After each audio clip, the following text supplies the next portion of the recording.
যারা সৎ শাসক তাদেরকেই নির্বাচিত করতে হবে। শাসকদের দেখেন, আপনি একটু আমাদের তুলনামূলক ভাবেও যদি আমরা একটু চিন্তা করি, আল্লাহ তাআলা বলছেন ইন্নামা ইয়াখশাল্লাহু মিন ইবাদিহিল উলামা, যারা আলেম তারা আল্লাহ তাআলাকে ভয় পায়। শুধু টুপিদারি থাকলেই যে আলেম হবে ব্যাপারটা কিন্তু আবার তা না, কিন্তু তার আচরণ, তার কথাবার্তা, তার মানে আগের ইতিহাস সবকিছু পর্যালোচনা করলে কিন্তু আমরা সত্যিকার অর্থে আলেম কারা তাদেরকে কিন্তু আমরা আইডেন্টিফাই করতে পারি। কারা দেশের মানুষের টাকাগুলোকে আত্মসাৎ করে না, কারা দেশের মানুষের সম্পদ লুণ্ঠন করে না, কারা দেশের মানুষের অধিকারগুলো ঠিক মতো বুঝিয়ে দেয়।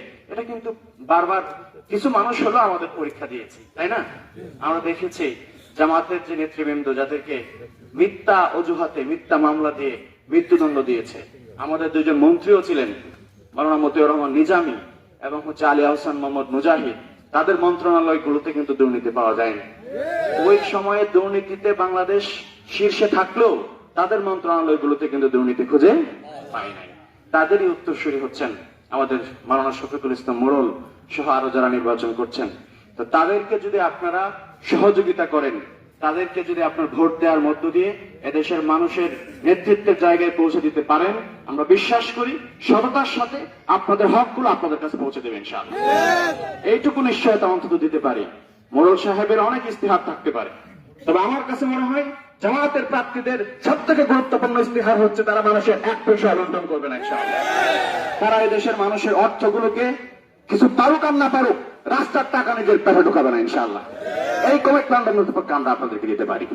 তারা যদি কোনোভাবে অন্যায়গ্রস্ত হয়ে যায়, তারা যদি কোনোভাবে দুর্নীতিগ্রস্ত হয়ে যায়, আপনাদেরকে সাথে নিয়ে আমরা তাদেরকে জবাবদিহিতার আওতায় নিয়ে আসবো। সেই হিম্মত আমরা রাখি।